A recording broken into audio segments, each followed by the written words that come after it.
Want to talk about a new movie? Check.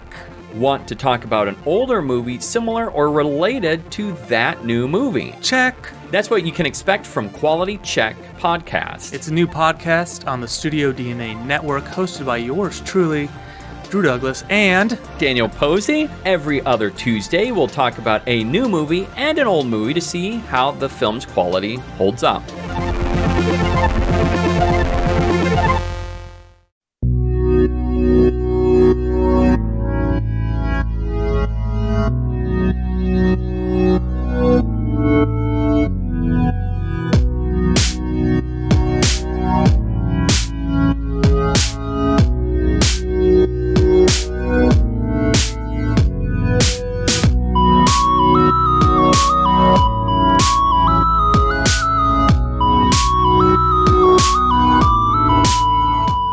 Welcome, everybody, to episode 33 of Disney Plus Reviews. I'm one of your co-hosts, Phil Souza, and I'm here with my co-host, my good friend, and the guy who sported a deep, raspy voice way before it was cool. It's Jack Altermat. What's up, Jack? I'm here to tell you a story. I'm Josh Gad. You might know me as Olaf, but on this movie, I'm an elf. I'm a dwarf that digs and eats dirt, and then I hilariously toot, and then the dirt comes out. The dirt is my poop. So gross. Can I admit an embarrassing thing to you and the podcast listeners? If it's related to poop, it's related to Josh Gad. Oh, okay. I did not know that was Josh Gad for probably the first 20 minutes. It hit me about 21 minutes into the movie. Who'd you think it was? I don't know. I knew it wasn't Jack Black, but it was someone that kind of looked like Jack Black. And I was like, I've seen this guy before. And I didn't look at the cast listing at all. I didn't know anyone who's in it. And so I was just like, gosh, that guy looks familiar, but he doesn't sound familiar. His voice is like nothing I've heard before. So I had trouble placing him. And then so his character, we're talking about Artemis Fowl. If you haven't figured this out, it's in the title of the episode, so you probably already know.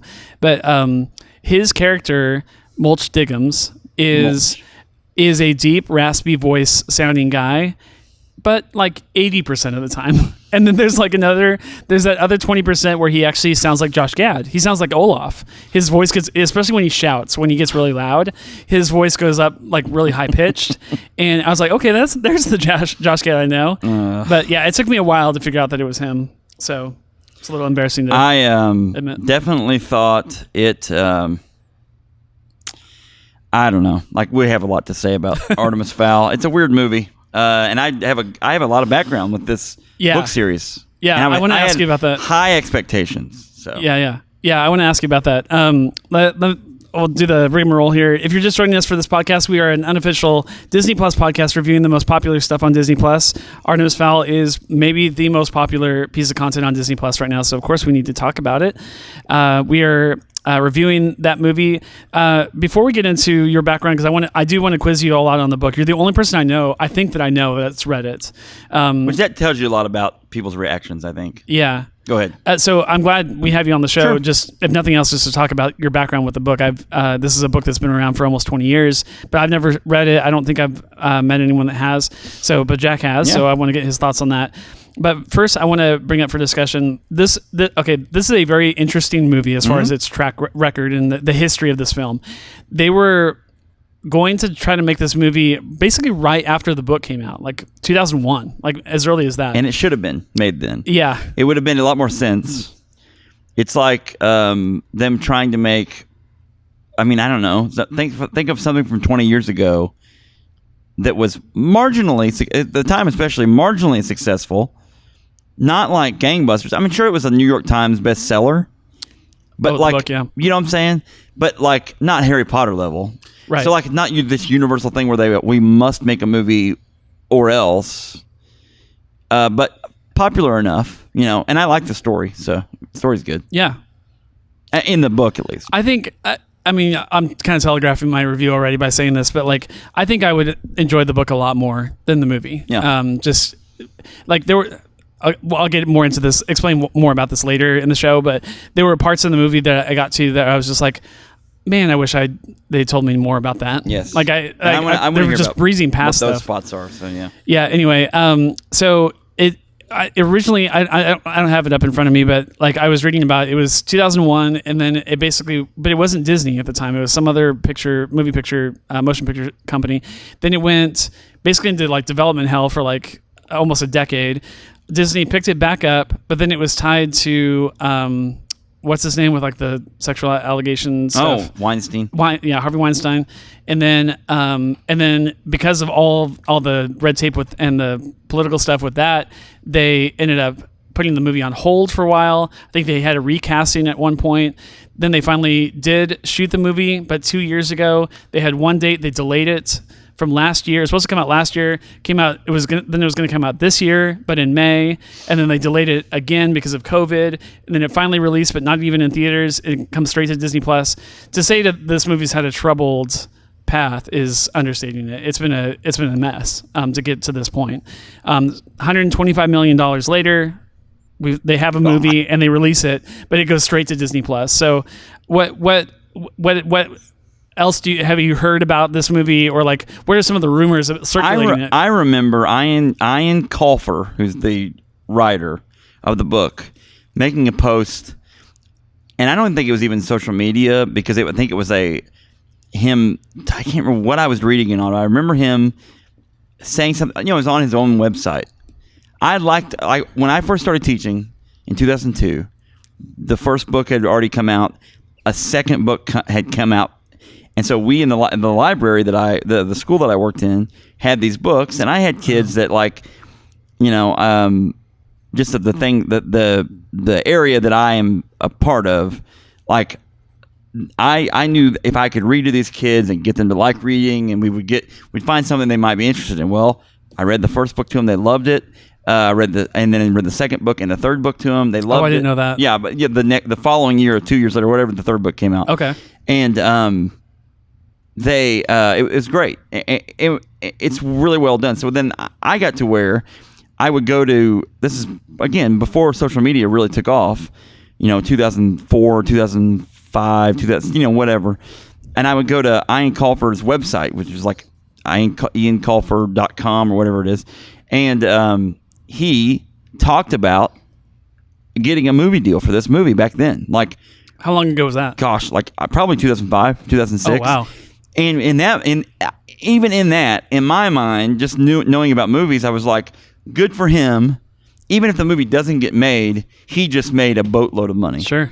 They paid him money for the intellectual rights. He may not have any say in the movie. It may be crap, but at least this guy created this book and this story, and now he gets to benefit in a gigantic chunk of change. It's very possible he got two different chunks of change because this was Miramax back then. Right. And I don't know how that works on intellectual property stuff, but like he may have gotten two gigantic boatloads of money. So really good books. I remember the book cover design because like that's a key. The books say back then. Yeah. Now I don't even know what sells books now, but like back then, man, the cover of your book was important. Yeah. It was the first one was this gold. It looked like it looked like some sort of a special type I don't know, diary or something very it would fit ornate in with some of the books in this movie. It sounds like. Yeah.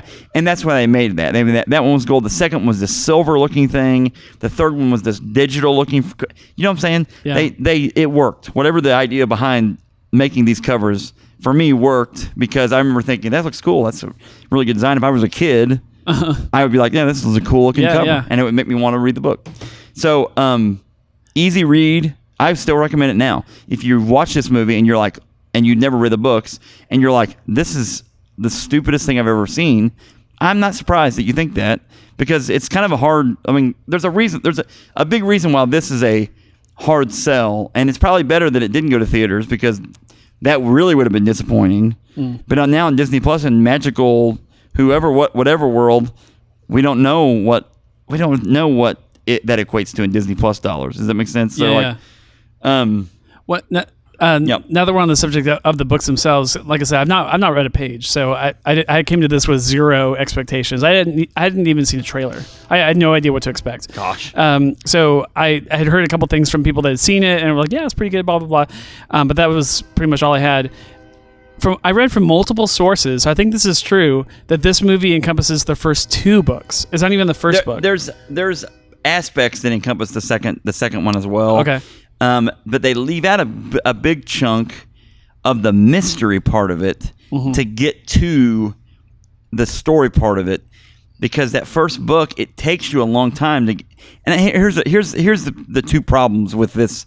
By the way, we're going to spoil the crap out of this movie. If you've not seen the movie, don't. Jack may end up spoiling details. So if you, I'm going to spoil details. Yeah. If you have not seen the movie, either hit pause and come back to this episode later, or if you just don't care about spoilers, that's fine. But go ahead. Okay, so the big aspect of this movie, and the books too, when you start reading the books, like it's almost like Scottish fairy tale type stuff. So we're dealing with like fairies, like that alone. When you first start reading it, of all of the things you could talk about in magical land, dwarves, orcs, elves, those don't make you kind of go, huh?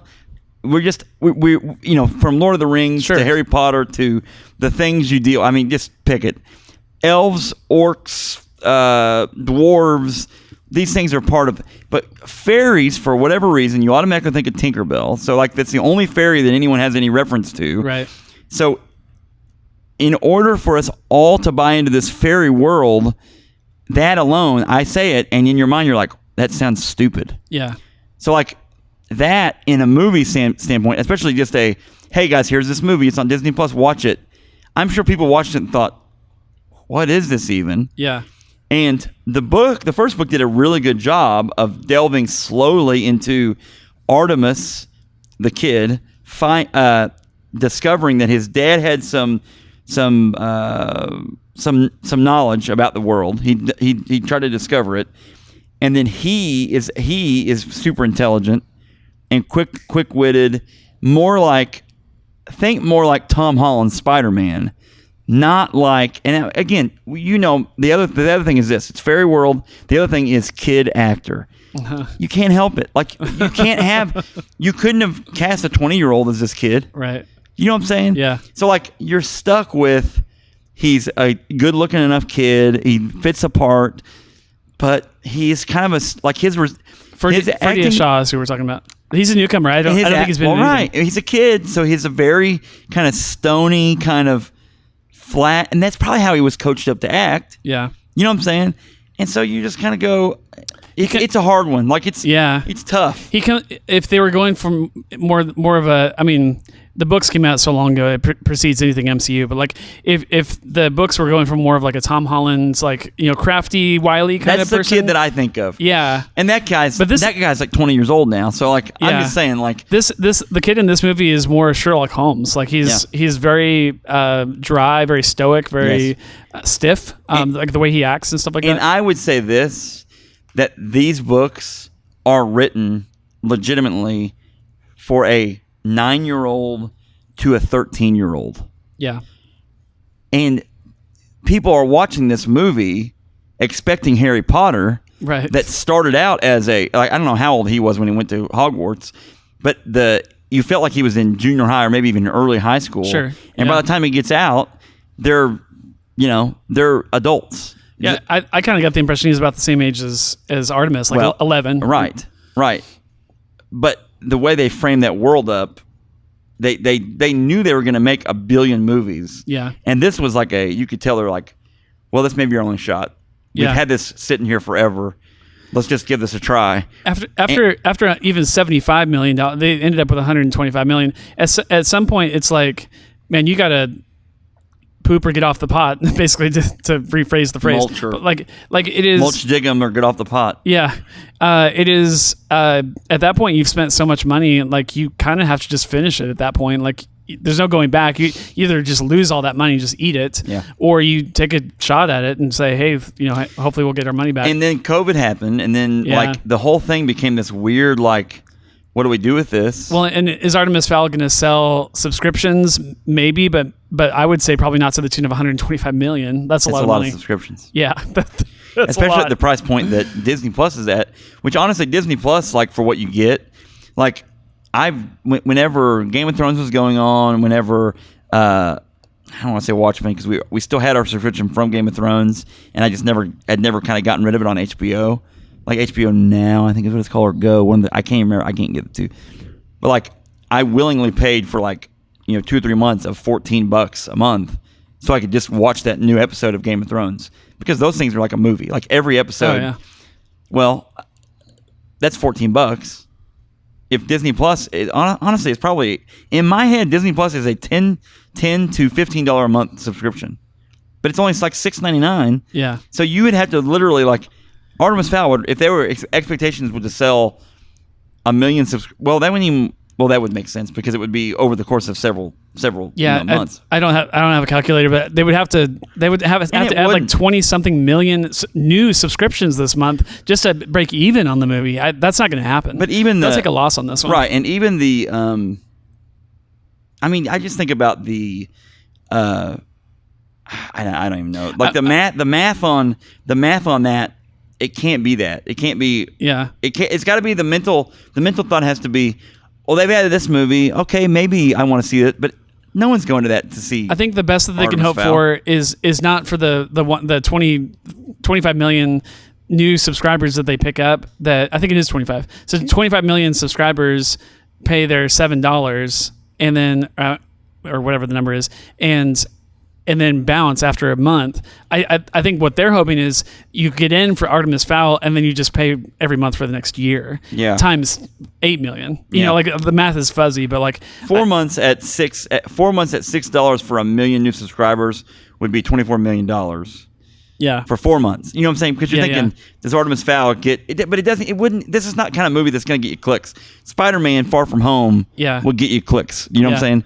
And they already own that. Like that's but you know what I'm saying? Like if they added a new movie, If they hadn't had, well, I guess they don't own Far From Home. But whenever Infinity War came out, when it first dropped, you would expect that there. Oh yeah. That because a rental on that is more than that. Yeah, when Endgame or like when these big movies come out, that will absolutely boost subscriptions. But the crazy thing is, like, they already got their money off those movies. They're adding them essentially for free to the service, and then getting more money from subscriptions. But they paid for this movie to be made, released it straight to Disney Plus, and it's probably not going to get as many subscriptions as even a MCU movie that already released in theaters. But I feel like the I think this kind of movie tells you that, and we talked about this on Horrible Movie Podcast a lot, like, this kind of movie makes you realize that old adage that, Hollywood, says that every movie loses money.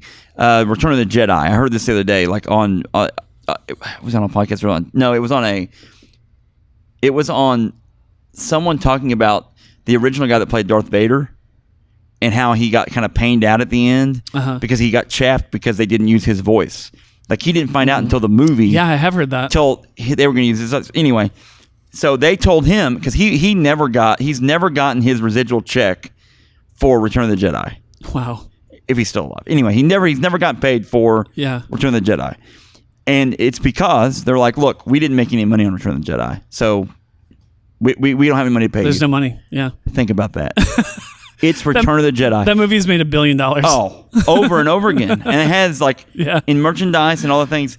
But they have the gall, that industry has the gall to say we don't make money. So I guarantee you, like Disney or Fox Studios that owned it, or whatever, who was it that actually owned it, that Disney inherited it, that finished it, they're like, oh yeah, well, we're not going to make any money anyway, so it really doesn't matter. Yeah. I don't know. It's weird. And we're in a weird time. And I thought about this earlier today. Like, it is. I was about to say that too. The one saving grace is that no one's going to the movies right now. And your kids have been cooped up for the last 3 months straight or whatever. No school, no sleepovers, nothing. Right. The economy is just now starting to come back in. Mm-hmm. And so you might honestly, like, even if the movie's not that great, you're just like, hey, it's something to watch. So it's only $7. Let's go ahead and sign up. Everything else. Yeah. We've watched everything else. But that's like, that idea of the theater system. I've talked about this before. Like, we're going to come to a place where we have these direct to whatever service. We have a video on demand rental, and we have an actual in theater thing. Yeah. Which I think the theater system already now has got major cracks in it with COVID, and also the weird stuff that theaters are doing and they just can't service what's happening right now. Yeah. And so they're losing money left and right. Yeah. And so it's just gonna be interesting to see. Like, this kind of movie will still continue to get made. It just may not have that same budget. Like, no one will allot this kind of budget for it. Like, it'll be a straight to series, a straight to streaming, maybe a video on demand type thing. But like, I could see it not going to theaters next time. Yeah. Yeah. I wonder if we get a sequel at all, but if we do, I think it goes straight to Disney Plus. And it'll be a bad one. It'll be like Return of Jafar type situation. Yeah. Not that, but there are a lot of people like, if you heard that and you watch this movie, you may be a person that's like, no, this was bad. Yeah. So let's transition like from budget or whatever to talk about the cast, because I really do think, like, we talked about this at lunch today, but like, I really think that a lot of the money went to just paying people, like, just to be in the movie, to shoot the movie. So your biggest, we mentioned Ferdia Shaw. He's a nobody. I mean, I don't think he's been in any films. He doesn't have like this really matters for anything, Jack, but like, he doesn't have a Wikipedia page. Like, he's not a known. What? He's not a known actor. He will have a quick Wikipedia page in the next couple weeks, but right now, like, there's just no link on the Wikipedia page for him. Laura McDonnell is the main elven character in this movie. She's also new. I don't think she's been in anything. So your biggest actors are Josh Gad, who everyone knows from lots of different movies, including. We left off one name at lunch that this person's getting paid a lot of money. Go ahead. Yeah, Judi Dench, which I mostly know her from James Bond movies, and then Colin Farrell, who is not in the movie very much, but he's still Colin Farrell. Yeah, so he's Colin freaking Farrell. He's not working for free. So those are your three mainstay actors. Then honestly, I don't think I recognized anyone else. Some people have been talking about. I'm probably going to butcher his name, but Nonzo Anozi or Nosi or whatever, who plays Dom, the butler. Don't call him the butler. And I guess he's been in some stuff that I guess I just haven't seen. I didn't recognize him, but really, I mean, if you don't know him and you haven't seen a James Bond movie and you only know Josh Gad from there isn't a ton of cast members, and yet they probably paid them a lot of money to do this film. And Colin Farrell, I'm sure, is not cheap. No matter how many minutes he was in the movie, right, they paid him a lot. So, how did those main actors? What did you think as far as what they brought to the table? I think that Hollywood does this where they start shoving names in a movie, and they think the names are going to sell a movie. So, like in an original casting, they're probably like, this person would be great, and this person would be great for this role, and this person would be great. And I feel like they should have made this movie in 2003. Yeah. And I think that Michael, he's in the Green Mile. Michael Clark Duncan. Okay.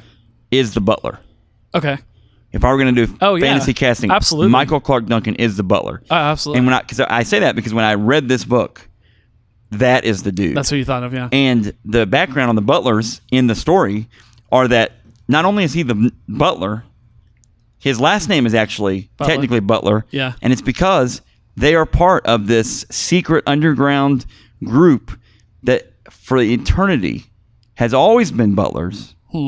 And they're specially trained, and because butlers back in Egyptian times were actually some military, like, there's a whole mythos background that you don't even find out about. I wish I'd known that. But you know what I'm saying? Read the book. Like, yeah, your daughter might actually like this book. Oh yeah. Like I'm saying, if you want to read a book to your kid, and because age-wise, it's if you're reading it to her and there's nothing salacious in it, it's all good. Like it's not bad. I felt like Butler in this movie, Dom. Of maybe more than any other character, except honestly his niece, who's also a butler, but like, got incredibly short Who shifts. I believe is in the second book, so that may be why she's in this. That's why the people are saying that they tied some of the second book into this thing. Yeah. I literally halfway through the movie, forgot that she was even in the movie. Well, they didn't do a good job of any character development. They brought her in, and they're like, oh yeah, by the way, this is Dom's niece. Okay, back to the action. And then like you don't see her for like 30 minutes. And then when she finally came back, I was like, wait, who's that again? Yes. And I was like, oh, that's the niece. okay, yeah, she's in this big fight scene with this troll, but then you barely even see her in the. There are so many scenes that got cut from this film, and I feel like a lot of the scenes were with her. Yeah. I think unfortunately a lot of them were probably with Dom. There's no backstory for Dom whatsoever. Like there's a lot of tell don't show type of thing, and I was like, why aren't you showing this? Like, why aren't you showing Dom raising Artemis from a little boy and being this almost surrogate father to him, kind of a la like Alfred, like from Batman fame. Yeah, because then when there's a scene of actual emotion, it registers, and you're not just like, oh, he's gonna be fine. And I mean, if you're hanging with us this far, you're not afraid of spoilers, but like at the end of the movie when Dom is dying. And you're thinking, oh man, he's gonna die right on his living room floor or whatever in his house in this manner. I kind of cared about him, but I hadn't really seen him very much in the movie, and I know I can see through Artemis's painful expression on his face. He's acting his heart out, which is hard for him because he's a kid, and you ask a lot of a kid, and they can only use so much. And so I was trying to feel for Dom in that moment, but at the same time, I hadn't had any attachment to this guy at all. Sure. He basically was just kind of the muscle throughout any of the major scenes in the movie, besides actually showing Artemis like, this underground layer that's been hidden from him his whole life. He kind of ushers in that part of the plot. But like, other than that, he was kind of a background character, and I just didn't understand why I would care that he would die at all. Which hey, you kill Holly. Holly Short, the main. Okay, that's a character I don't want to see die. But Dom, I was just like, why? Well, and why do I care? And Dom, like I said in the book, it is Batman and Robin, like in this weird reverse like thing. That's interesting. Except Robin can beat anybody up and is super tough and is smart and intelligent and like he's not just a bodyguard. Like he is like a dominant force. Like in the book. Yeah, we come upon this situation where there's fairy magic and there's all this stuff.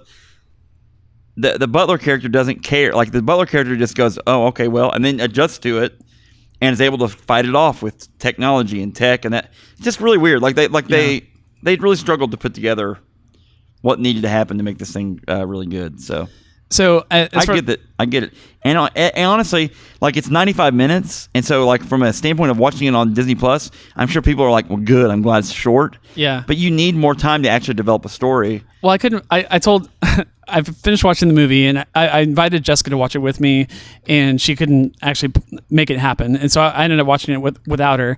I got to the end of the movie and she said, "What do you think?" And I didn't say anything for like 10 seconds because I was still processing like, did I like the movie? I can't tell. Yeah. And then I think literally the first thing that came out of my mouth was, it's without the credits at the end. It's a 90-minute movie.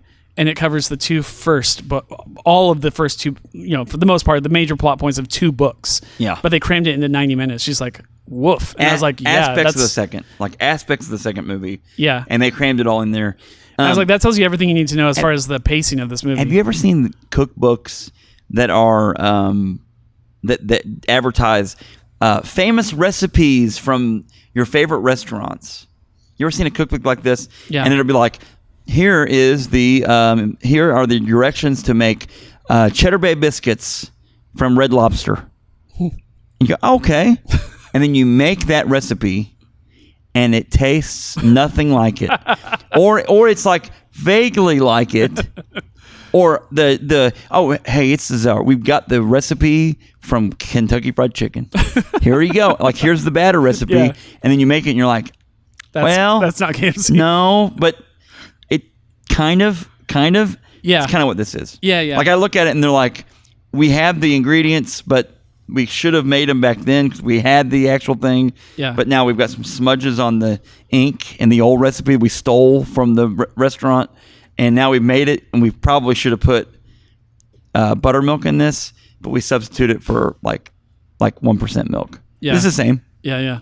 You'll be fine. You'll enjoy it because everyone loves 1% milk. Sure. Who doesn't? So like I said, I haven't read the book, but from what I read, because I read several reviews after watching the movie from people who had read the book, and a lot of their reviews, they're mad. Yeah, those people are mad. Yeah, they're very angry. Like honestly, you're actually coming off a little more positive than even they were. But I can explain why too. But yeah, a lot of the things that they were saying are the same things you're saying. Like that the main character in the books from what I read, was described as kind of an anti-hero. He's kind of a jerk. Like he kidnaps fairies to appease his own wishes, and he's Tony Stark. Exactly. And his dad is what's Tony Stark's dad's name? I can't think of his dad's name. Howard Stark. Howard Stark. His dad is Howard Stark. He is Tony Stark. He takes up the mantle, like not the mantle, but he takes up the knowledge. Yeah. The knowledge that his dad had, and now he incorporates it into what he does. Like now, personality-wise, they kind of said and he's understand kind of crafty and Artemis Fowl is technically supposed to be the smartest, one of the smartest people on the planet. Yeah, and they say that in the movie at the beginning. But you watch his character do stuff. You don't get that. Yeah. Like you get like a kid, like it's like Spy Kids. Yeah. Like if you really break this down, guys, it's like Spy Kids. So if your expectation for Spy Kids is a $125 million budget, you probably shouldn't have done that. Yeah. Like if it was Harry Potter, yeah, you could do Harry. The first Harry Potter movie was a lot less than $125 million. I think you just nailed what is the main insult to people that have loved the books, that have grown up with the books, is like you took this like deeply complicated, relationship of this character with this, this world that nobody knows exists, sure. and taking all the nuance and the the gravitas of the moment of this and that, and like, oh, this means so much more, whatever, and you made it Spy Kids, and you made Spy Kids out of this book. It's kind of what it is. Like that's the best way for me to describe like what I felt like when I was watching it. And my thing is this though, and then here's why I'm not like yelling and screaming about how bad this is, and it's egregious. One, it's a movie that went straight to Disney Plus. Sure. My expectations were way lower when that happened. Yeah. If we went to theater and they pumped it up and then it just airmails, then that was kind of dumb. Why'd you do that? Right. I know it's $125 million. That's a lot of money. They probably should have made a good series out of it. Maybe just make 12 episodes. I think this would have been a brilliant series. Because then you can actually flush it out. An hour here, an hour there. And flush it out. But it's a series I would have watched, honestly. Yeah. And they probably could have gotten the same. They would maybe got more people signing on for this series. Maybe. I don't know. But my biggest thing is this, is I have wanted to see an Artemis Fowl movie for so long, because I read those books to my kids and they liked it and I liked it. I thought this is really cool. It will make a good movie. I hope someday I get to see a movie. Hey, we saw the movie. It was a miss. It's not something that, there's aspects of it that I'm okay with. There are other aspects. Josh Gad being the narrator, Mulch Jigum's character is like Hagrid. Right. So if Hagrid were to have a bigger role in Harry Potter than he did, that's what it would be like. And you'd go, why does Hagrid in the movie have such a big role? Like, yeah, I heard they completely changed his. Yeah, I mean, the importance of his character. Yeah, I mean that guy's just like he gets brought in because he has a specific skill, which is eating dirt and digging into things. Yeah, and that's about it. And that's his only involvement in the book. Well, but he's around. But Josh Gad, it's just Josh Gad too. Josh Gad kind of annoys me sometimes, guys. I'll be honest with you. Like, I don't know why. I don't know why. The impetus for that to change his character so dramatically for the movie has to be 100% just because of Josh Gad. Like, we have to give him more to do than what the character has been given to do in the book. If they had gotten Zach Galifianakis, they probably wouldn't have had him narrate and do this stuff. Yeah. Josh Gad, people tout him as some great, thespian. And I don't know if I see that, but people do. So, like in their minds, they're like, yeah, remember him? He was Olaf, remember? He is kind of Disney's chosen one right now. He really is. Like, okay, great. Like, he does that. Well, you yourself were like, think about that. You yourself for 20 minutes of this movie thought, well, it's not Jack Black. But it's kind of like Jack Black. Maybe they could have gotten Jack Black for a lot cheaper than they got Josh Gad. Yeah, he's super bearded up. He actually kind of looks like Hagrid in the way that he's like just all hair, and then his deep raspy voice, and then he's a dwarf, but he's Dwarfus Giganticus or whatever. He's like a super large like freak dwarf, and I was just like, this kind of is Hagrid. Like, he is Hagrid in this movie. And so, I don't know. I had trouble recognizing him. I thought his voice was fine. It was just, it didn't feel natural. And maybe that's because I know Josh Gad. If this is the first movie I'd ever seen him in, I probably wouldn't have thought that. But I know he's putting on a voice for the entire movie. And then when that voice would slip into high pitched like screams and stuff like that, I was just like, wait a second, there's your real voice. Yeah. What? Yeah. And then, but then Judi Dench comes on the scene. in the very first scene that she's in, and she's like, I'm Judi Dench. That was I weird. was just like, why? Why was she talking that way? Why are you both talking like this? Like, what is going on? I thought maybe I legitimately thought, I wonder if she's having some throat stuff, like in real life. Like, oh, yeah. Maybe Judi Dench is having some throat stuff, and it's cool that she's still acting. Yeah. But then, I'm like, this can't be weird. Like, she was 83 when they shot this. She's 85 now. And you hear her like in interviews and stuff like that, and she is a British national treasure even now. Like has this glorious sultry voice, and sultry. I don't know how or why they wanted. I mean, she's 803 years old or whatever in the movie, her character, and so like maybe they just wanted her to sound like super ancient. But man, the choice to make her do that weird voice was just really strange to me. I didn't jive with it at all. 9 Artemis Fowl books. Yeah, I knew there was quite a series. Do we see any more after this one? Oh, I mean, let's see if he's still writing. He was born in 1965. Colfer is. No, I'm sorry. Do we see any other films? Oh, I don't know. I really think that they could. I think the budget will be seriously downsized from what they've done so far. Maybe just don't have Colin Farrell in the next one, which would be a weird turn given how this movie ends. That would save some money with him still in the picture, but. Yeah. I mean, they had a 2019. He took. He stopped writing in 2012. He had done a 01 book, the first Artemis Fowl, 02, 03, 05, 06, 08, 2010, 2012, and then he waited till 2019. So 7-year hiatus between Artemis Fowl and The Last Guardian 2012 and The Fowl Twins, which I don't know what that. I mean, obviously haven't read those, in 2019. He also has a bunch of other little companion books too. This guy, no one feel bad. Listen. Nobody feel bad for Eoin Colfer. This guy has done what we all hope to be able to do: create something. He created his Beanie Babies, and then he turned them into a gold mine. Selling books in a time when selling books was big money. You can still make a lot of money selling books. People are still buying books. Things have went digital. Blah blah blah. But man, if people were buying books back then, I mean, you're making cha-ching money. I don't want to sound like we're only negative on this film. Let's go positive for a while. Let's talk about the things that we really liked. I thought the tech looked pretty good. I thought the concepts they were trying to get across pretty good.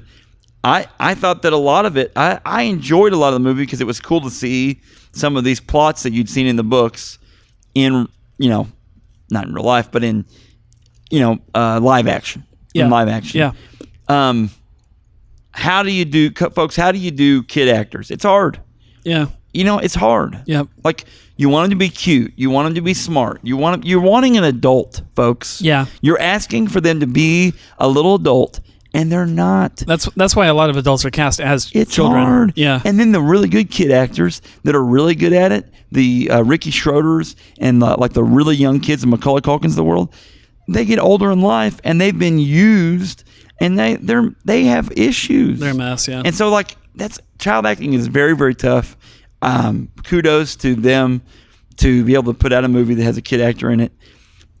And also, we're talking about fairy world. Like, it's a made-up myth world thing. And there's a reason no one tackles fairies other than Tinkerbell, because it's Tinkerbell. Everything else is like... Can we talk about Laura McDonald? She's Holly Short in the movie. I actually thought she was okay. What else could she? She was upbeat. I read some reviews where people were kind of lambasting both of them, and I didn't think that was warranted for her character. I thought she was what fine. She's having to portray. I get that why it's not easy. Like in Harry Potter, you have regular, and granted they're wizards, quote unquote, or mudbloods maybe, but they're portraying regular folks. In this one, you're portraying elves. You're playing with. So in Harry Potter, they have the aspect of magic world and magical stuff, but they're the extra stuff. Dobby is the closest thing you get to this kind of a thing, and in Artemis Fowl, that's the standard almost. Like small creatures, weird creatures, that sort of thing as the main characters. Harry Potter is the main characters are human-looking people. They're just wizards. Yeah. Anyway. Yeah, I thought Ferdia Shaw was hit and miss. I don't think he was terrible the entire movie. There were some scenes where I was just like, man, like show some range of emotion at all, please. But there were I felt like I got quite a bit of range of emotion from Laura, who played Holly Short. Her father has passed away. She's dealing with the aftermath of that.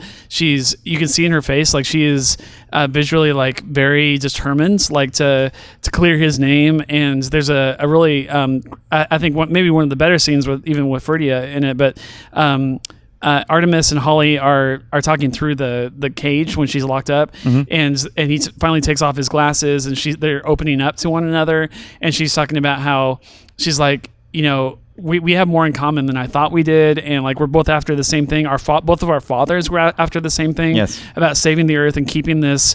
We haven't even talked about the Aculos yet, but like the Aculos, like out of the hands of these criminal masterminds, these bad guys, and and my whole life, all I've wanted to do is not just clear my father's name, but to make sure that the Aculos gets back into safekeeping and blah, blah, blah. And I thought she conveyed all that stuff pretty well. Like for a kid, I don't know how old she is, but for a kid, like she honestly, I thought can act pretty good.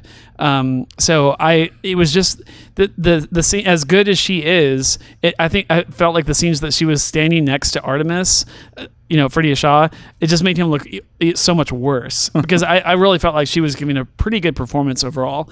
And I know that's not popular. Some people will disagree that they say she's not giving a good performance. I thought she was especially for her age, I thought she was pretty well done. Well, and the issue again, the kid that played Artemis was so stony, that it makes him almost unlikable. Does that make sense? And I'm not trying to say him as a person. And I don't know him. Unlikable for a different reason than the books. Like the books, you're supposed to not like him sometimes because he's making decisions that you wouldn't do. Yeah. But in this one, you don't like him because he's just not likable. Yeah, like right. the way he talks. There's nothing redeeming.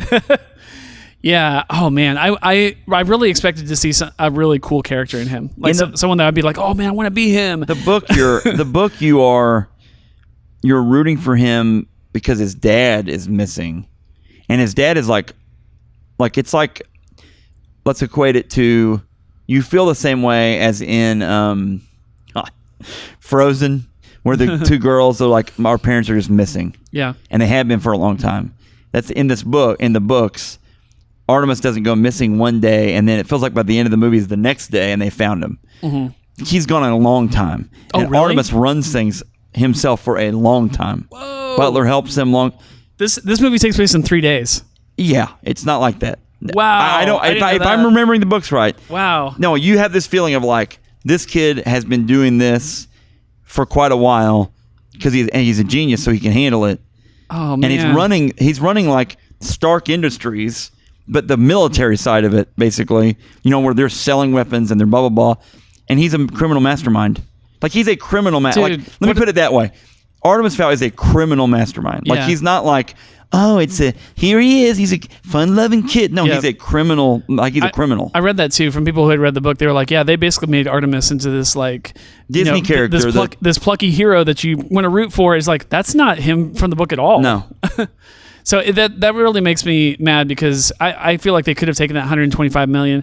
I think they could have probably done it for $50 million or $60 million and made like a 10-episode series that would have been so much better and given you the construct of like time is passing because it's they were only released weekly over the course of 10 weeks. Like this happens over the course of a year or whatever. But instead we had to cram this puppy into 3 days of really weird movie time. Oh man, really, really weird. I didn't know that. That's crazy. Yeah, that's a big thing. That's a big thing too. I forgot to mention that earlier. So, but they had we'll cast Colin Farrell. What can he play? I guess we'll have him be his dad.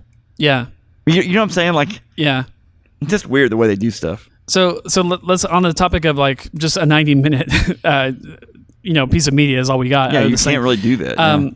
We're told that Dom has been with the family for a long time. We talked about this already, but we're not shown any of that.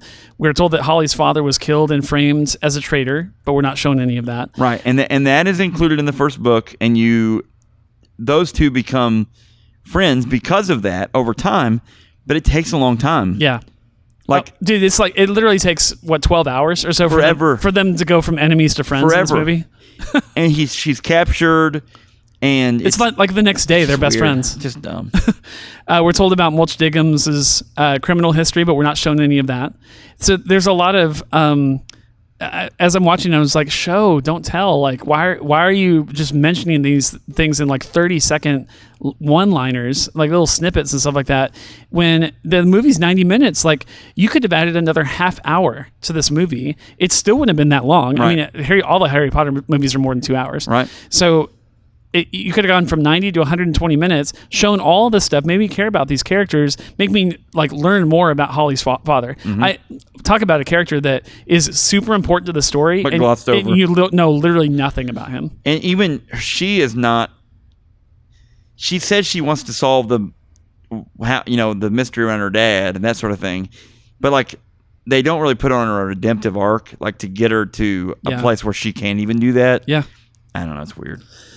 I know we're going back into negatives here, but I wanted to know more about some of these characters, especially the characters that really mean something for the story. I thought I'm going to go positive and negative with this next one. The antagonist I thought was very neat, like the way that it was very shadowy and had that kind of like whenever they were like talking in like this magical like almost like a Skype call, but it's like they're using magic to do it. Yep. It was like this like green glow that was kind of hitting this hooded figure. I was like, wow, this is pretty cool. And I remember about halfway through the film, I was like, I wonder if this is like, again, I've not read the book. Sure. I was like, is this, what's his name? Holly's father. I was like, I wonder if maybe he went bad or something like that. And this is actually, Holly thought her dad was dead, but it's really him. And then I was like, is it a guy or a girl? And I was trying to figure that out. And then I was like, man, I can't wait until like, 20 or 30 minutes from before the end of this film where they're going to reveal who this antagonist is. Whoops. Yeah, it's you get to the end of the movie, you don't even know who the person is. No, and that's the thing is that you don't find that out until the second movie. Or the second book of who that person even really is. So I guess and even then, she. I think it's a she. Kaboy is the name. It's Koboi. Opal Kaboy. Yeah, I think it's supposed to be a girl. Yeah. But and what's going to be really sad is if they don't make a sequel to this movie, and the moviegoers literally never find out who this antagonist was because she's never shown. She's literally in a hood for the entire film. So. Crazy. Yeah, I was very intrigued by the antagonist only to be completely let down by the end of the film. So the first half of the film, I actually really liked the antagonist. I was like, wow, this is really mysterious and cloaked figure and all that. And then in the second half of the film, I realized we were not going to get any payoff. And I like the credits rolled and I was just like, well, that was dumb. Yeah, you don't even meet Artemis's dad in the first book. Yeah, I read about that too. Yeah, like you don't even meet. Like you don't. I don't think he even. He talks about him. Yeah, but like there's not like, oh, we're gonna go find him. Like maybe that was in his mindset. His mom is in the first book. Yeah, and she's in like an insane asylum. Yeah, so I read that too. So this movie, she's dead. Like at the beginning of the movie, they're like, oh, I knew your mom's dead and dad is missing. Yeah, exactly. But in the book, she's just really sick. Yeah. And but I guess they didn't want to pay another actress or something. I don't know. Well, because they knew they were going to have to be like, we have to think of someone who would be a budgeted actress. We know Meryl Streep. She'll make a great mom. Why? Why'd you do this? Stop casting these people. Okay, Sandra Bullock. Stop. Kenneth Branagh's like, I'm out of money. He doesn't care. He just like writing checks. Oh, Disney? Oh, they're going to do this now?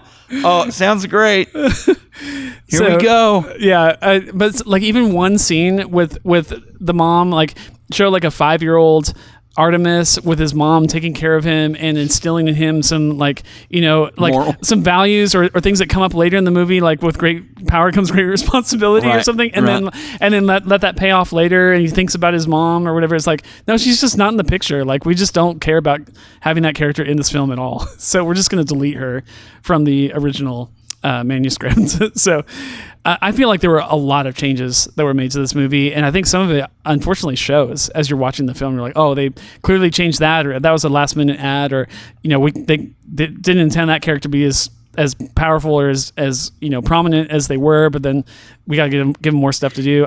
Artemis is the main character. He's the titular character of the movie, and I felt like there were entire swaths of the movie that were carried by Josh Gad, by Judi Dench, by the girl that plays Holly Short, Laura McDonald, and Colin Farrell. Like I really truly believe that Colin Farrell is not going to be like this major character in the movie.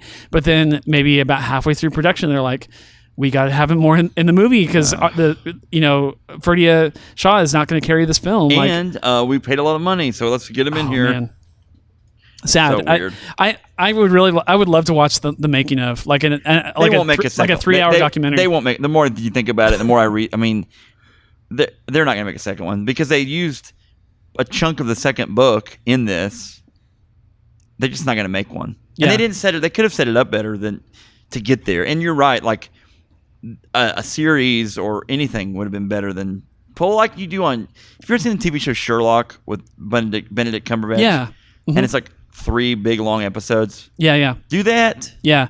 Each one of those. Why don't people do that? Why doesn't film do that? I don't know. Why doesn't TV do that? Well, make like a mini series, 3 like hour and a half episodes. Make it a special. Why do they? So one of my favorite video games of all time is The Last of Us, and they were gonna for years. The rumor has been they had like 3 different directors. They're gonna make a movie. Yeah. Well, in this last iteration, they're like, nope, we're not gonna do a movie. We're gonna do an HBO series. And I was like, yes. Yeah, even better. Finally, I find that now. I find that better. Oh, absolutely. And this is probably a good example. I wasn't excited for the movie, and it's one of my favorite games of all time. When they announced the series, I was like, yes. Yeah. Yes. Yeah. Like, they need to do this with everything that's a long property, like a book or a 20-hour video game. How don't they do How are you that? going to encapsulate that into a not even 2-hour, a 90-minute movie?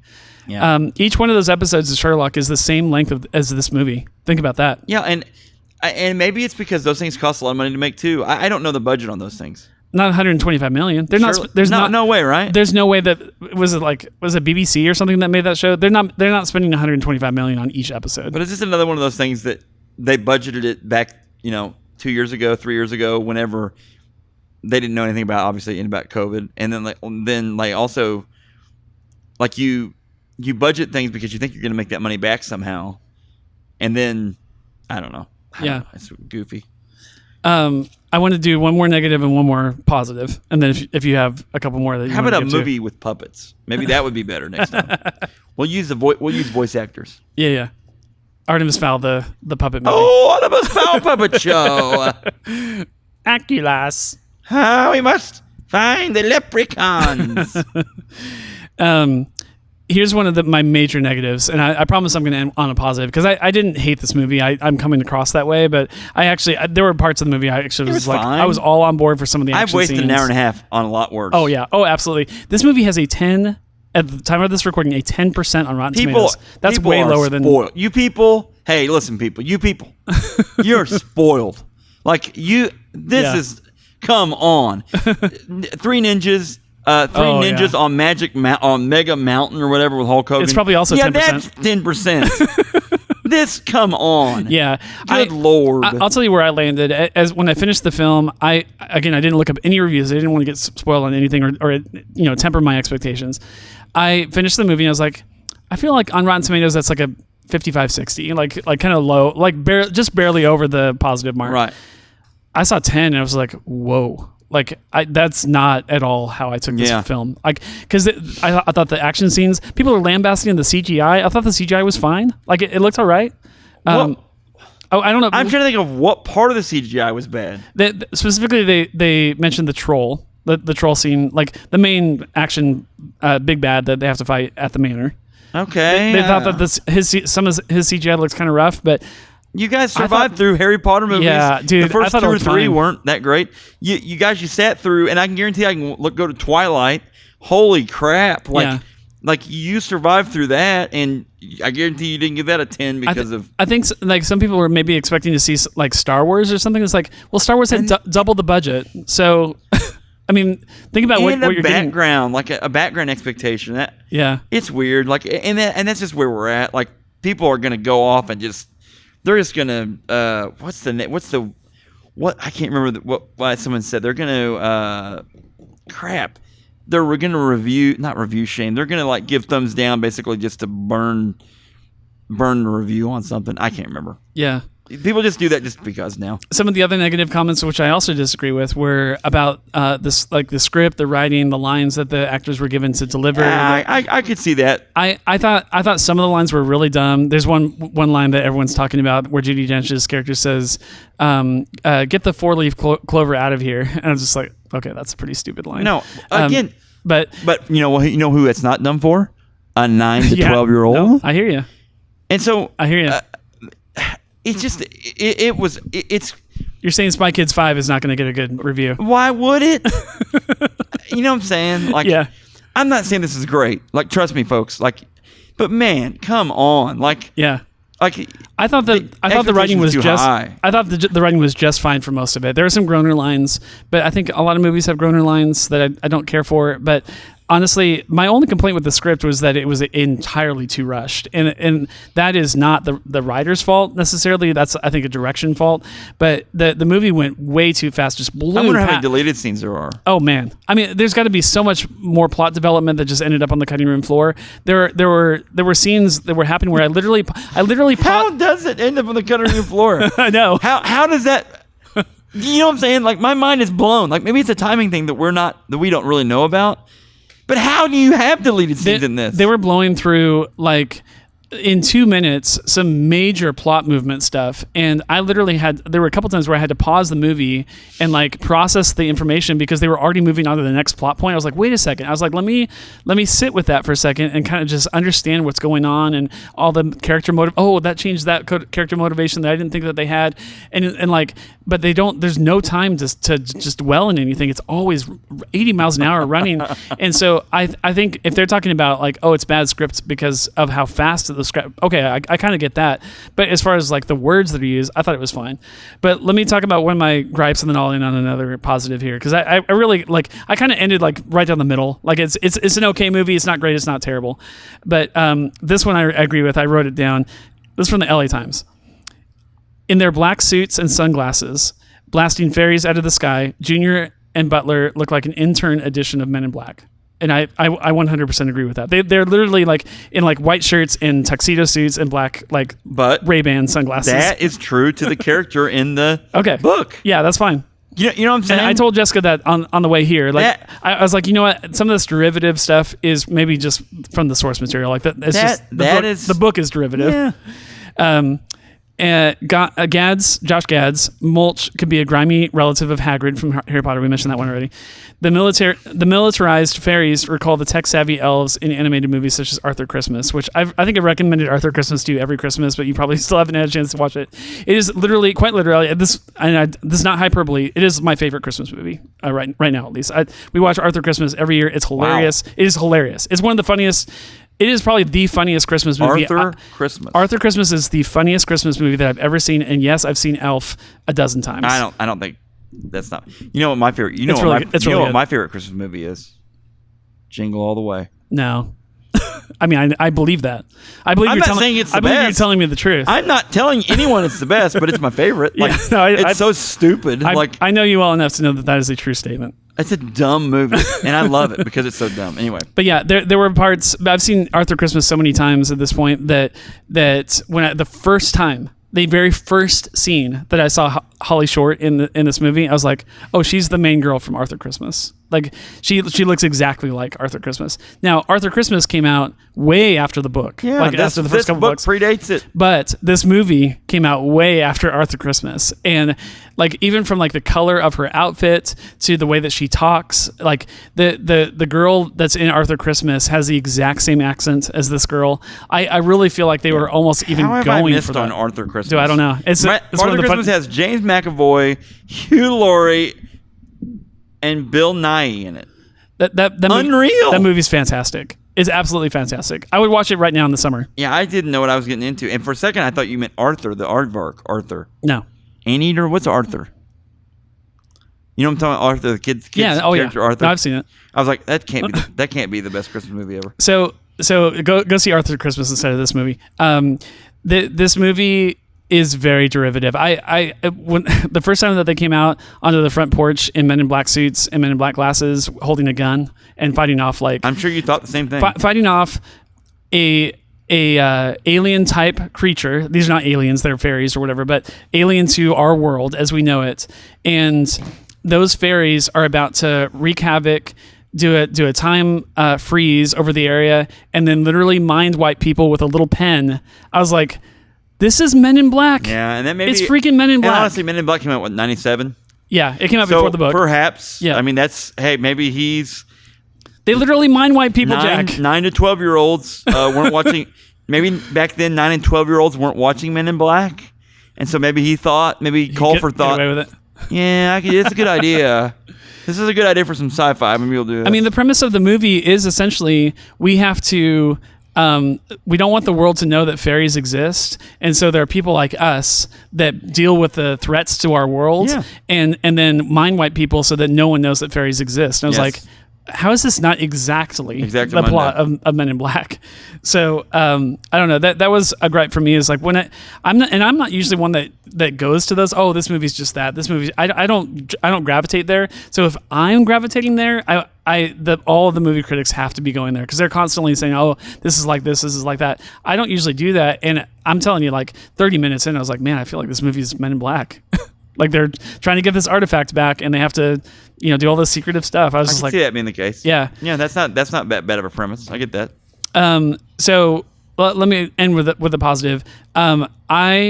The action scenes and the weaponry that's used and the all-out scale war of like the fairies versus like these trolls and all the different races that they introduced. They introduced a lot in 90 minutes, but it was trolls and goblins and blah blah blah, elves and leprechauns. Right. I was just like, man, this is a cool world. Like I was very intrigued. It has potential. Yeah. And the books are well represent that. Yeah. The first book's 280 pages. Well represents that. Yeah. Like, but to drop it in a movie and then I think the most positive thing I can say about the movie, and this is going to sound like a backhanded compliment, but it kind of made me want to read the book. Like, just it's worth the read, get folks. lost in that world. It's worth the read, and you will. Like, I think it's well done. Like, and I'm sure it holds up. I'm sure some of the technology that they talk about in the book now we're like, oh well, we have that in our iPhones. So yeah. Cool. Well, that was about an hour on Artemis Fowl. That's about kind of what I planned. So, I think overall, it's if you got nothing else to do on a Saturday, kind of recommend. If there's other things on Disney Plus that you've been dying to watch, maybe don't put this at the top of the list. And I think if you have younger kids that that this action isn't scary for they're not too young. Like I probably won't show this to my 3-year-old, but kids that are 4 or 5 plus or whatever, and probably capping at like 12 or 13.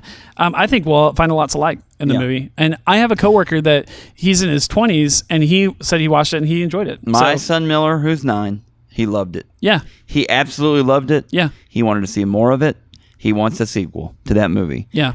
Again, you and I are more critical over films that we watch than kids are. Like they're just looking for a good time. And also, like, I guess it's one of those things that people hold, like, Harry Potter in such a high esteem that then everything has to be in that high esteem. It's kind of like in for every Hunger Games there's a Maze Runner.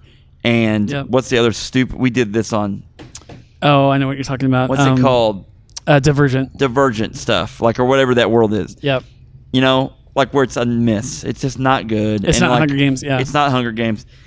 And this was written in the Harry Potter time when people were writing to that audience, and Colfer tried to tie into this fairy world that necessarily wasn't in Harry Potter stuff. So yeah, it's part of this. It's part of Scottish heritage or Irish or whatever it is, and they, it works in the books, and he sold a bunch of books. And there are a lot of movies that come out every year, and I think there's nothing wrong with the middle tier of films, and this is in the middle tier. It's not in the low tier at all. No, in my opinion. But the problem with it really is the budget, because you go, yeah, they spent high tier level of money. Yeah. Yep. Cool. Well, before we end up for today, what else have you been watching on Disney Plus? We've started going back, because my son is 9, and we started going back and watching the Marvel, the MCU movies from the first one. Wow, cool. And so we started with Iron Man, and we started watching through, because Miller, like, honestly had not really seen a lot of these. Wow. Like, I think he'd seen parts, or he knew of what happened, So you'd ask him, have you seen this? He wasn't even born when Iron Man came out. Yeah. And so you'd say, have you seen this? And he'd be like, oh, I've seen that. But then you start watching it, he's like, whoa, like he'd never seen it. So he's kind of like he's excited about it. So Cool. it's pretty cool. He loves And they hold up. they're awesome. The older movies, yeah. Yeah, this is the best. I saw this. I love Star Wars. You know, we all know this. We've beaten Star Wars like a dead horse on this podcast. Yeah. But like I love Star Wars. But as far as putting a cinematic universe together and it being pretty awesome and unbelievable, like unprecedented, nothing compares to what Marvel did. Oh, absolutely. Marvel is the Jordan era Chicago Bulls. Yeah. There is nothing that can compare to it. You can try. Star Wars as a universe is possibly as big, but then you could go down the rabbit hole of tons of animated stuff that Marvel has, tons of I say tons of TV. They don't have a ton of TV because that is actually a knock on Marvel that I could really talk about how they kind of screwed the pooch on their TV stuff. But Live action, you mean? yeah, I mean they had a great little universe, like a little side universe TV with the Daredevil stuff, and they're like, hey, that doesn't count. Why would you do that? Yeah, that's so stupid. really weird. That'd be like McDonald's selling a bunch of really good sandwiches and be like, oh, no, it's not really McDonald's. This Miss McNugget is, dude. But that's not. Having Luke Cage in like Infinity War, I would have been like laughing And giddy. So why couldn't you? Yeah, that was the part that I was like, I would have been. You're so missing an down for that. opportunity because I thought Cox, what's his name? Is it Matthew Cox, Michael Cox? Having him as Daredevil worked. Yeah, Jessica Jones worked. yeah.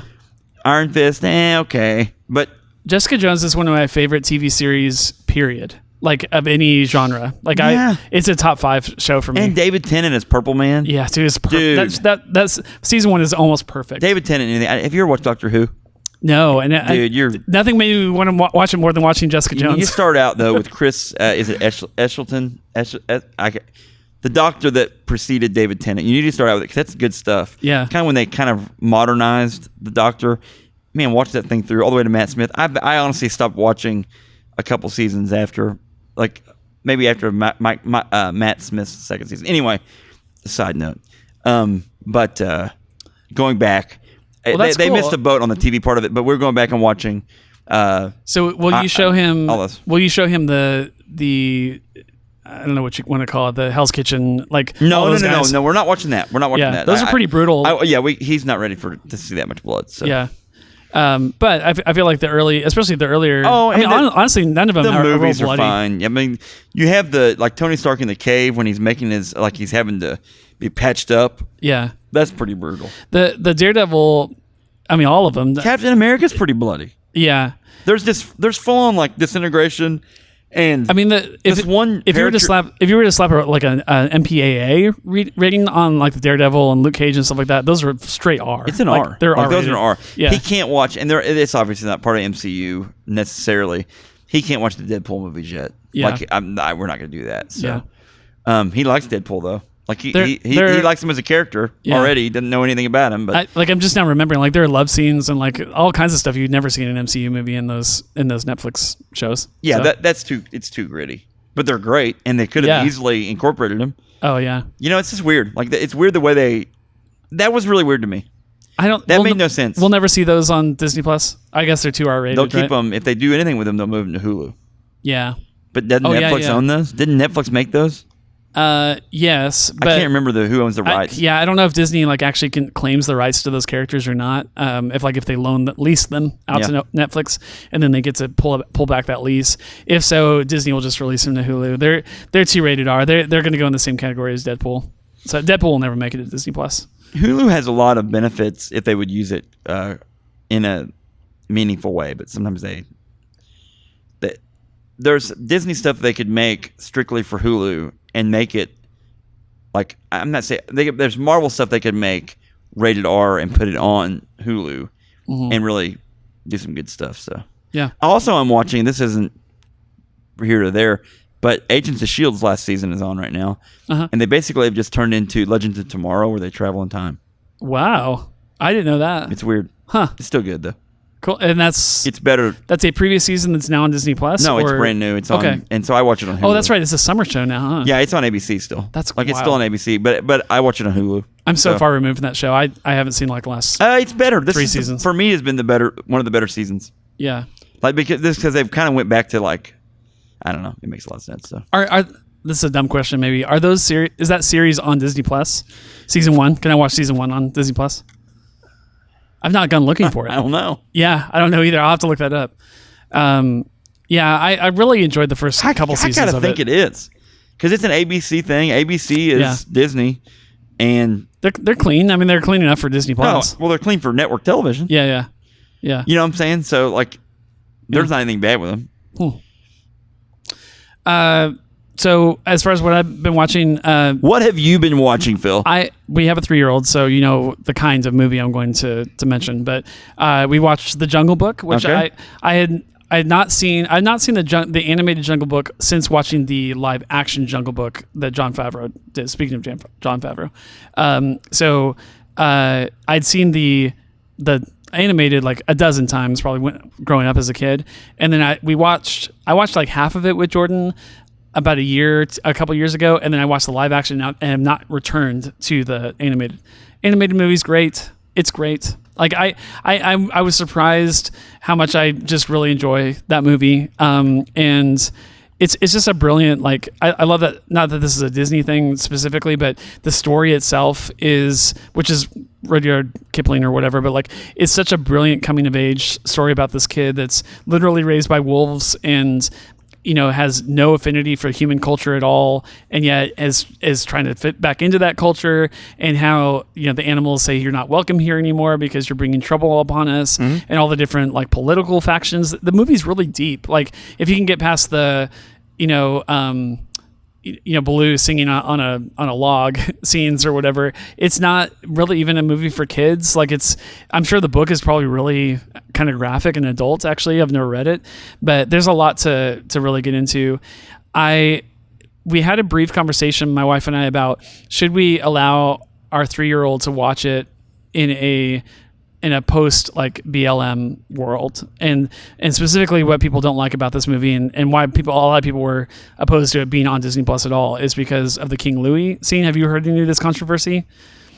Yeah, but again, I think it's a little bit too far for me. So we had that great episode last week with Jerry where we were talking about, you know, real true issues in our country about how we look at black community and treat black actors and that kind of stuff in movies, and just give black voices a platform. People have been angry at this movie since it came out, because King Louis is a black voice actor who's singing I want to be like you. You know, essentially, I want to be like a white man. I wish I was a white man. And that's going too far for me. I think there's a lot of things that we can extrapolate that just were never meant to be there. And I'm very much a true believer of, like, if the original, you know, animators and director of this film back in 1967 truly were like trying to like thumb down the black man and let's cast him like. Do you think so? Okay, totally. We would boycott that movie. Don't you think there's no way. You think is he a monkey? Is he an ape? He's like an orangutan, I think. Don't you think he's just wanting to be a human? He just wants to be a human. Yep. And I wanted to bring. And there are people that would say. Well, that's exactly what they're getting after, is that that way he could be human. I'm like, come on, people. Like, yeah, like, you know what I'm saying? Like, we can find that in anything. Here's the last thing I want to say about it. I think some people would say, well, you know, if you think this is an important issue, you need to talk about all aspects of it. To that, I would heavily rebut and just say, no. If you want the issues, Black Lives Matter and all that kind of stuff, to be important, you need to not talk about these things, so that it makes, when you do have something to say, it better be darn well important. And to bring this kind of stuff up is literally muddling the message, and it makes your message weaker, not stronger, in my opinion. And so, like, I love that the movie's just fun, that they employed black actors in 1967. Like, I look at it and go, like, I'm totally fine with it. Hey, the world. Listen, folks, the world has existed a long time. It did not begin when you were born. It was. I'm serious when I say this. Yeah. Because there are days when I hear things, and there are very intelligent people that dealt with these issues. I'm talking black people, white people, Native American people, like that have dealt with major issues for centuries, and it didn't just start the day we were born and go, what? I'm the one that's gonna people, you know what I'm saying? Yeah. Good, bad, indifferent atrocities have happened 1,000 years ago, 2,000 years ago. We know that, and atrocities will happen 1,000 years from now. Yeah. And man, you try to work through the situations you can handle. You're a man of the time you live in. And I said this before, like the things we deal with now and think now, we will be judged for those in 100 years. Is that fair? I don't know. Probably not.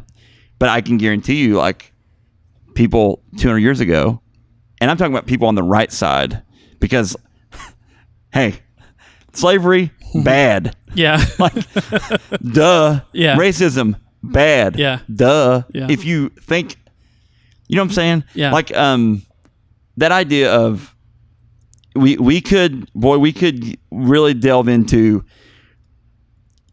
issues in movies, issues in that sort of thing, and there are things you can really you could really point a finger at, but I think that's in everything. Yeah. You know what I'm saying? And people have tried to even things. They've tried to do this. Then someone else will complain. I'm saying it's hard to the only thing we can do is treat people good. Mm-hmm. We need to treat each other well, and do our best to fix. You know, when we mess up, fix things. Yeah. And then moving forward. I mean, I don't know. You and I are both believers, so we can kind of we come at it from a different angle too. But I will say this: we are not going to let Jordan watch, especially older movies. I don't want to just blanket older movies as always being like this, but there are some older movies that I won't name names right now, but that depict black people as like the help, like they're like the best they can do in society is just be like the maid or or the butler or whatever. And I refuse to let her watch those movies until she's old enough to understand that that's not okay. Like that's a bygone society that we do not ascribe to. Sure. But I don't want her growing up seeing black people only as like in servant roles and stuff like that. So we're not going to show her any of those films. But like to not show her The Jungle Book, which is an animated movie, it has no live action people in it. Over what might be a technicality. Yeah. Might be. Yeah. You know what I'm saying? That's going too far for me. This is not a racist movie, in my opinion. I'm sure there are black people out there that think that it's an atrocity that the way that King Louis is cast, and he's the only black person in the movie, and he wants to be a white man or whatever. It's like, okay, I'm not saying that you're wrong. I'm just saying I didn't even know that actor was black. Like I was like 20 something before I even knew he was black. So like I just don't see it as being an in your face thing that is teaching our daughter to be racist. Right. And so that we had that brief conversation. Very quickly came to the conclusion like, yeah, she can watch it. It's fine. It's a kid's movie. And I don't regret that at all. Here's how can I say this? Then we're talking about this, and what I'm saying is technicality. That could be wrong. The person that cast that and the writer and everything else. Maybe that person deep at heart was like, yeah, we're going to get them to... Man, I just don't think so. Yeah. Here's how far we have come. I remember being my son's age, 9, 10, and you and I are the same age. And at our Walmart, okay, on the video rack, because they had like the VHS tapes that were like, the original, like the Michael Keaton Batman. It's on the shelf or whatever. On this rotating rack thing, they had like these budget movies. They're like $5 or whatever, and it's a VHS tape. One of them, Phil, this is at Walmart, was Amos and Andy. Have you ever heard of Amos and Andy? Yes, I have. This is two white actors in the 40s, maybe early 50s. Yeah. In blackface. Yeah, that's crazy. And they are, hey, it is we had a copy of it at my house. Yeah. Because my dad, when he was younger, this was TV. It was on TV. Yeah. This was what you watched. It's just good comedy. Yeah. And it was because the society at the time signaled this as, well, this is fine. Yeah. I don't think that's being sold at Walmart now. No. I think that No. if anyone traded it, even the internet, I don't know that you could go on YouTube and type in Amos and Andy and find that on there. I got to think that Google company has taken that down a long time ago. Yeah. So like people are learning like Sure. over time. I don't know what, what I'm saying, but man, like I remember, and that's 30 years ago now, but like at the time even I was like, what is this? And just thinking like, but like as a society, we figure out, hey, that's maybe not so good. Yeah. Maybe every Native American is not Tonto. Right. You know what I'm saying? Yeah. Like maybe that, I don't know. Yeah. There you go. That's all I got for you. So we watched it. I really enjoyed it. The only other one, I don't really have anything to say about this next one, but we watched 1991's original Beauty and the Beast, the animated. Mm-hmm. And I know this sounds silly, but I don't think I'd seen that movie in like a decade. Like it'd been a long time. Maybe I've seen it once. I think I've seen it once. I literally, this is a little embarrassing to people that love this movie, but like we were 5 minutes in and I looked over at my wife and I said, is this the original animation? Like, did they like reanimate this movie? Updated it. Like I didn't recognize a lot of it. That's how long it had been since I watched it. She reminded me that we saw it together in the early years of our marriage. So they re-released it or something? No. It is the original 1991 film. Like, and it was 91? Yeah, the animation looks to me like at least mid 2000s. Like the way that so it was really well done. It looks so good. Like, and I know that that's the HDify, 4Kify. But maybe they can. Of the movie, since it's animation, this is gonna sound dumb, folks. That stuff holds if you up know well. about this, that or when you turn it into high def, it actually comes along and looks better. It could, as opposed to film. When you try to freshen it up, it doesn't look the same. Yeah, I think as long as you're talking about like the number of pixels, wherever there's only so much they can do. But I think they can do a lot with the color. And to me, the color looked more vibrant than anything I'd ever seen. So I just wanted to give a shout out to like, hey, don't sleep on these like really old like princess movies. Like that they've never looked this good. Like if all you've known like me are like the old like 4x3 VHS that you had when you were in the 90s, like this movie looks amazing now. So yeah, Jordan wanted to watch it. I watched it with her and I was blown away. And that movie is really good. I mean, I'm like the millionth person that said that, but like it's just the epitome of a musical to me. Like, I don't know. No one drinks like Gaston. It is Broadway musical to the extreme. And I've seen the Broadway, like they came to Juanita K. Hammond's, and we went and watched it. Yeah. And it was good. So I know the story. Yeah. But it's just one of those where all of those movies convert really well to Broadway. Like they could do a Broadway movie musical of just about any princess movie that's ever been made, and it's going to sell 1 million tickets. Little Mermaid been on Broadway? I'm sure everything has at this point. I can't imagine the Little Mermaid. Could you imagine? I've seen Little Mermaid on stage. It was Little Mermaid Junior. It was like for kids, but yeah, I've seen Little Mermaid here in Springfield on stage. Mermaid? Did they bring water in? No. Was she in a pool? No. She's in a little kiddie pool. Splash, splash, splash, splash. Yeah, someday. And it was for kids, so it was all like just really cheap goofy, costumes and stuff. Yeah, but they've had. I think they've probably had a stage show of everything. Would you be interested? You say that now. I wanted to run this by you. Would you be interested if we started like a old school like radio like dramas, like radio dramas, and we'll do musicals. We'll just do it two people, two voice actors. And we'll do old school radio dramas, but we'll do it all Disney properties. So we'll do like radio drama for like, we could do the Princess series where we do Beauty and the Beast maybe. Mm-hmm. Or Aladdin? No, I'm not on board for this. Okay. I wanted to run it past you to see if you had any desire. I do a great Lumiere impression. I bet you do. Nobody wants to hear it. Okay. Put that in the junk drawer of other. I have a lot of good ideas. Bad ideas, folks. I have a lot of good ideas. I'm creatively being held captive by Phil. thanks for listening to the show today. Let us know what you want to hear about on this podcast. Send us your own review or something that you've watched on Disney Plus, or I would love to get your thoughts on Artemis Fowl, especially if you're really positive on the film. I'd love to get some more positive ideas on it too. We'd love to include you in the show. Just all you have to do is email disneyplusreviews@hotmail.com. It's very simple. You can type, you can include an audio file. We'd love to include you. And I haven't fully decided what we want to talk about next weekend, but we'll cross that bridge when we come to it. I've been given a long list of movies to watch from Grant Youngsma, who's been on the show before. So probably throw it out to him, see if he wants to come back on and talk about one of these.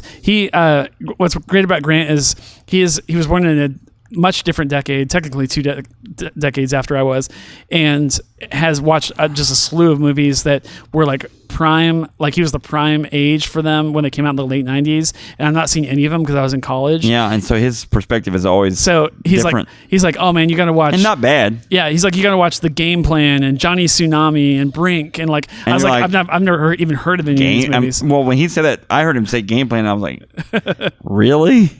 Game Plan? Yeah, Old Dogs. Some of these I have seen, like Cool Runnings, Rookie of the Year I've seen, but Blank Check.